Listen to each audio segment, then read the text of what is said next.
If you're looking for your next romance obsession, I've got you. I got 10 books that had me screaming, giggling, kicking my feet, all of it, and texting my book bestie at like 2 in the morning, like, hey, need you to read this, like ASAP.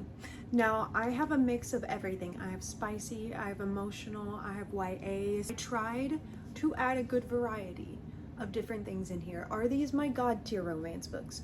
No, they're not. But would I still recommend these? Abso-fucking-lutely. These were so good. These are still top romance books, but I tried not to include ones that I always talk about to y'all because I know that can be boring. So I tried to add some new stuff, some new recs into here. Now, before we get started, please let me know what your favorite romance book is in the comments, because like I have a book buying problem, you know? So like if I see a book I'm interested in, I have to buy it.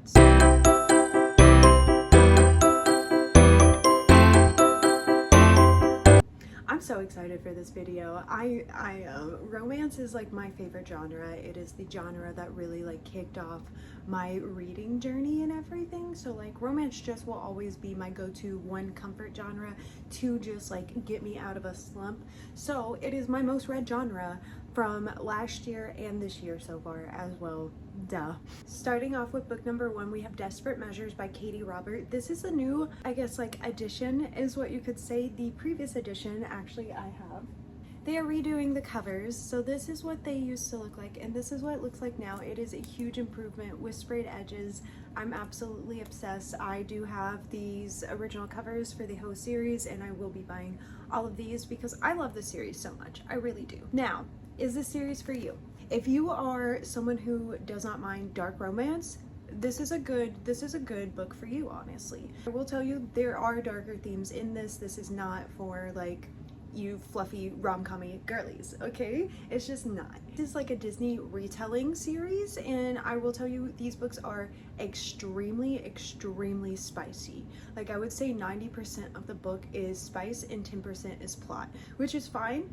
It's a good palate cleanser. I'm not gonna lie, I'm obsessed with this series. I truly am. This is where like villain gets the girl as well. So, you know, it's addictive. It's addictive, and I learn new stuff about me all the time from this series. So yeah, do I question myself? Absolutely. But is it addictive and fun? Yes, it's a good fun time. I highly recommend it if you don't mind dark romance and you like a good Disney retelling, like, and if you like spice. I just realized I really did not explain this book, and I will try to do better about that. Desperate Measures is about Jasmine and Jafar. So this is retelling where Aladdin is evil and so is the Sultan. They're both like very mean and abusive to Jasmine, and Jafar kind of kidnaps her, respectfully though, to like kind of help her, but not at the same time, because he's like, you're mine, you know, and all that. So then it goes from there, because she's like, I'm not yours. I'm not. And it's all this like empowerment thing of like, why can't women lead? Now in this world we do have the like underground or the underworld, which is ruled by Hades, which is like a underground like spicy club is the best way to put it, and a lot is discovered in Jasmine there. So yeah. Now, if you are not a dark romance girl or a Disney retelling girl, that's okay. That's okay. You don't gotta be, because guess what? I have something cute. Okay? Now, let's say you are in the mood for a cowboy romance, okay? Now, I know this series is talked about a lot, but honestly, I just feel like it is worth it. Did I think this was absolutely fantastic, 6 stars infinity? No, but this series has potential. I've only read the first book, but I think this series has potential. And that is Flawless by Elsie Silver. Okay, I don't know what it was, but for some reason, I really wanted a cowboy romance last year. I really did. I was craving it. Never read a cowboy romance before, by the way. Just wanted it for some reason. And so I picked up Flawless because it was hyped up all over BookTok. All over it. I don't regret it. It was a good time. So this follows Summer, who is Rhett's like agent's daughter, and then Rhett, basically he's had this publicity thing go wrong, and he's kind of getting heat from the public and everything. So Summer is his agent's daughter. Agent's like, yo, my daughter is gonna come stay with you for X amount of time to kind of like get your image back and everything. Like this forced proximity. A lot of people say this is enemies to lovers. It's not. No. Okay, let's be so for real right now about enemies to lovers. This is not. This is a dislike to lovers. Okay, don't get your panties twisted because I say that either. Don't. This is not enemies to lovers. Okay, glad we had that talk. So this is like a dislike to lovers because she doesn't want to babysit him and he doesn't want to babysit her, and they're just like, I don't want to deal with you, you know. So that's just kind of how it goes, and then their story goes from there. And I mean, the plot twists in these, like the turns, I didn't see coming. And I honestly, the ending of this book had my heart just like so full and so loving. And I even read like the little like first chapter of the next book, and I went and bought Heartless immediately. It is on my bookshelf somewhere. I just haven't picked it up yet. It was still so cute, such a good time. I am gonna finish this series. It is on my like 2025 like radar of series I want to finish this year. So I need to get on it. We're halfway through the year. Like, what? Okay, you want an emotional book, one that's gonna pull at your heart and make you feel all the feelings. Archer's Voice by Maddie Sheridan. Listen, one, I just want to brag because I do have this beautiful edition and I got personalized and signed. So yes, let me toot my horn real quick. Okay, anyways, I am obsessed over this. I absolutely love this. This was one of my first romance books in my reading journey, and this was one of, I mean, I felt everything. I felt anger, rage, sadness, love. Like, I went through so many emotions with this, and it's one of my like top romance books. I think it was in my top 5 last year. This follows Archer, who faced a traumatic accident when he was younger, and now he can't speak. We have Bree, who had a traumatic accident as well, and she has run away to this small town to kind of start over and start fresh and everything. And they run into each other, and Archer's kind of like a loner. He wants nothing to do with the world, and Bree is intrigued by him, and she's the first kind of like person to kind of try to understand him. And this is one of the most beautiful, I mean beautiful. I'm getting emotional talking about it right now because I need to do a reread of this book because it just hits in such a good way. But this is one of the most beautiful stories I have ever read in a love story, and it made me feel so many different things. And I think about Archer and Bree still to this day, still think about what they're doing, how they're living their life, and I'm obsessed. I'm tearing up. That's honestly how you know you have a connection with a book, is when you get so emotional talking about it. Okay, so you want this emotional read, but you don't want it as like strangers to lovers. You want it friends to lovers, and you want like a timeline that's like past and present. People We Meet on Vacation by Emily Henry. Oh my goodness. Okay, this was my one and only Emily Henry book. I'm sorry, don't hate me. I plan on reading more, I promise, because I love this. This was such a good, cute, fun time. Honestly, I think I gave this 4 or 4.5 stars. It was addicting. I found myself, I was listening to the audiobook while reading it, and I found myself wanting to pick it up while I was at work, while I was out at rehearsal, everything. I was addicted to this. I wanted to know how it ends. So this follows Alex and Poppy, and basically they have been friends since, I believe, college is where they met. And in college, they kind of made this like pact to where they go on summer vacation every single year together to travel different places. And so Poppy is a big traveler. On one of these vacations, something happens and they stop talking for years, by the way. And one day Poppy is like, I'm kind of just like in this life slump. She's like, I don't know kind of like where I, like what I want to do. Like if I want to keep doing this, I'm not happy. That's basically the best way. I'm not happy. Boss is like, how about you take an actual vacation? Because she's like a travel like vlogger. And so she hits up Alex and she's like, let's do another one of our friend vacations. Her whole goal is to fix their friendship during this, because that is what's missing in her life, is her best friend. We learn a lot about their history, their friendship, all this stuff about their past, and it is emotional. The ending, I mean, I was all over the place. I wasn't sure what was gonna happen, honestly. I was feeling so many things. I feel like I've said so much already, but like that is like the base of this story. It was a good fun time. It makes me want to travel more, honestly. Let's say you just kind of want a cute YA, like nice fun time, nothing too like dramatic, gonna rip your heart out into a million pieces, something that doesn't have spice in it, you know, very, very, very YA, but fun and cute, you know? Okay. Blah. Checkmate by Ali Hazelwood. Listen, this is Ali Hazelwood's best work in my opinion, and that's coming from me, and I am a spicy romance fiend, honestly. This is in my opinion right next to The Love Hypothesis for me. I am currently working on reading all of Ali Hazelwood's work because she quickly became one of my favorite authors last year, and I mean, she doesn't miss. She truly doesn't. Even her audiobook, Two Can Play, oh my, if I could have had that in a full book. Anyways, we're talking about this one. So this follows Nolan, okay, and then we have Mallory as well, and their chemistry is just... Nolan is a chess prodigy, okay? So he is like the #1 chess player in the world. A lot of people can't beat him. You know, if you beat Nolan, it's a big deal. It's a big deal. And Mallory beats him at like this community chess tournament. And immediately Nolan's like, "Who are you?" And she runs away. She runs away. She's like, "I gotta get out of here," because something had happened in Mallory's life where she does not play chess. She literally entered this community like tournament because her best friend was like, "Yo, this person didn't show up, I really need you." I think her friend guilted her with like a Starbucks drink or something like that. I can't remember that detail. But Nolan's like, "I want to play you," and Mallory like refuses to play him again. And then like things just, it's such a cute fun time. Gosh, was this addicting. It was so good. It was so good. I literally just no notes on this. This is perfection. This is just everything to me, and I obsess. I'm obsessed with this, and you should go read it if you haven't yet. I'm telling you, it's a good fun time. I mean, look at my tabs. Look at these.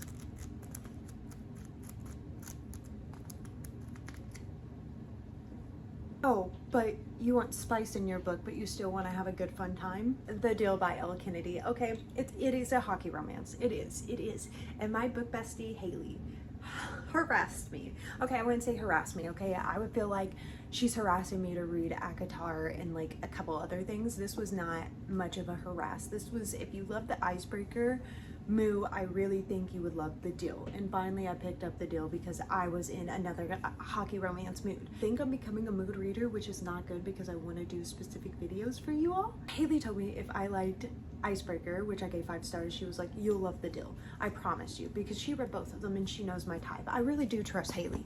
She has only failed me one time.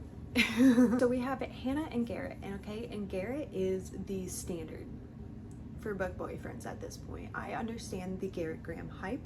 I am here for it. I love him. I'm obsessed. Give me 10 more just like him, please. So we have Hannah and Garrett. So basically they're in the same class together, but he has never noticed her. Okay, let's just put it like that. She's kind of like a stay to myself kind of girl. She is crushing on this guy in her class, like hard crushing, and like can't talk when she's like talking to him, like crushing, you know, one of those. It's so cute. Garrett ends up failing one of the exams while Hannah gets an A on it, and so they get to do a makeup because I think only like 2 or 3 people in the class passed it, and so Garrett's like, "Yo, tutor me," and Hannah's like, no, fuck off. And that's how it is, truly. And then eventually Garrett catches on that she is into this guy, and he's like, "Yo, he likes girls like with like a social status, so date me, like fake date me, and you'll get him, I promise." And she really wants this guy so badly where she finally gives in and she's like, "Yeah, I'll tutor you then." Then they like start working together, and we all know how fake dating goes. We all know how it goes. Feelings get caught on. This was so cute. This was so fun and so messy at the same time, because I mean, things happen. It can't be sunshines and rainbows all the time. It just can't. There are things that they both have gone through, are going through, things that they have to overcome together, and it's still a good fun time. And I absolutely obsess over this all the time. I have book 2 sitting on my shelf right now with the sprayed edges as well. I'm hunting down these blue sprayed edge. They only came out with the first print, and I only bought the deal at the time with it, so now I'm hunting down all the blue sprayed edges because I have a problem, you know. Yeah, but yeah, I don't know why I shared that with y'all, honestly. Yeah, I'm not gonna lie, these next 3 are all dark romances in a way, so like if you're not into dark romances, you can just skip these next 3. wrecks, honestly. This book is hit or miss for some people, okay? So I will tell y'all basically straight up with this. This is a dark romance. It is set in high school. So if you don't feel like reading like that, don't read this, because it is set in high school. This is spicy as well, but for me, like, I just pictured them in college, honestly. This kind of seemed more like a college book for me, and I almost feel like it would have been just as good if it was set in college. But still, you cannot criticize this book and make me hate it, because I obsessed over it. Honestly, it found me at the right time, and that's honestly how it is sometimes. It was Punk 57 by Penelope Douglas. Okay, listen, I don't know what it was about this book, but it definitely did find me at the right time, because like I obsessed over it. I found myself reading it all the time. I was picking it up at work, actually. Like, I was working and I was turning my chair when I had a free moment and just opening up, and I was like, I need to know what happens. It made me realize the pen pal trope is my kind of trope, and I think that's just like more books I'm gonna look like, that's a trope I'm gonna look for more, because I've realized, like, with both books that I've read with this, I've obsessed over it. They've both been like outstanding books for me. So the other one's Divine Rivals, if you didn't know, which is So anyways, we follow Misha and Ryan, okay, and basically they have been pen pals since elementary school. Their teachers got mixed up based on their name. They thought Ryan was a boy and they thought Misha was a girl, so the teachers messed up and then they got to be pen pals, okay? Now at the end of the school year is when your pen pal ends, but they decided, because they were bonding so much, to keep the pen pal going, and they do for years. I mean, they are in high school and they still have these, and they save their letters as well. Like, they fall, and I know, oh my gosh, okay, I know some people don't like the whole falling in love over letters thing. I think it's so cute. I think it's like an emotional connection you make with a person. So I absolutely obsessed over it. If you don't like that kind of stuff, that's fine. For me, falling in love over letters is adorable, and they save them. And then one day, Misha finds out who Ryan is, and it goes from there, because like he knows but she doesn't know, and so it's kind of like this crazy journey. And I can't tell y'all anymore because I feel like I've talked a lot about it already, and like I just want to, oh yeah, one more thing they have. So this is the reason why they have a rule that's like, they don't look each other up on social media, they don't send pictures, nothing, they just write their letters, okay? And then yeah, Misha finds out who Ryan is by accident, by the way. He did not mean to, but it did happen. And so yeah, and then something happens in his life as well, and he ghosts her. And don't think that's a spoiler, because it literally says he leaves yeah, so like, wait, yeah, it says gone 3 months without, yeah, sending a letter. So like, don't think I'm spoiling that. It is said on the back of the book, okay? This is another one of these couples that I'm like, what are they doing? And I feel like I need to read more Penelope Douglas's books, because I think I'll get reintroduced to them eventually, because this did mention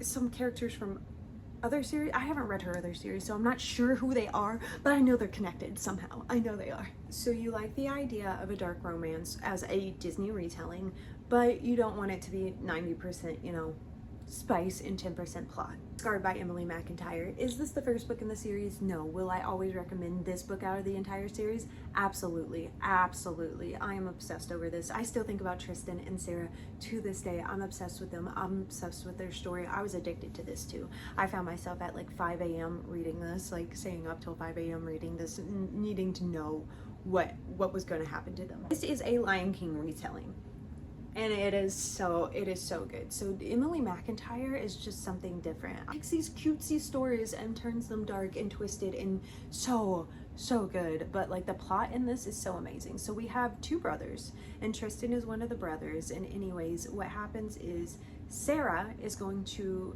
marry Tristan's brother. She is betrothed to him because he is going to be king. Their father has passed away. Sarah is out for revenge because she believes that they murdered her father, and so all this happens because this is enemies to lovers, because she is plotting against them the entire time.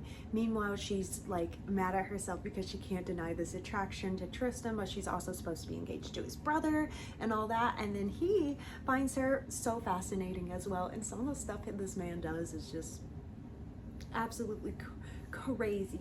But wait, there's more. There's also a rebellion going on. There's also a rebellion going on in the kingdom because the people are not happy. The people are not happy at all. So this is just, this is everywhere. And I mean, the plot twists in these are crazy. The spice in this is so good. There is spice, but it's not 90% spice. Like the spice is done so, I want to read this so bad. This is so good. It's so good. The tension between the characters is just unmatched. I have not read something like this since reading this. Like I want more of this. I want more tension. That's my bookmark. I did get bookmarks for this entire series. Don't judge me. Don't judge me. I'm obsessed over this. I have like always thought about this one specifically. The first book in this series is Hooked.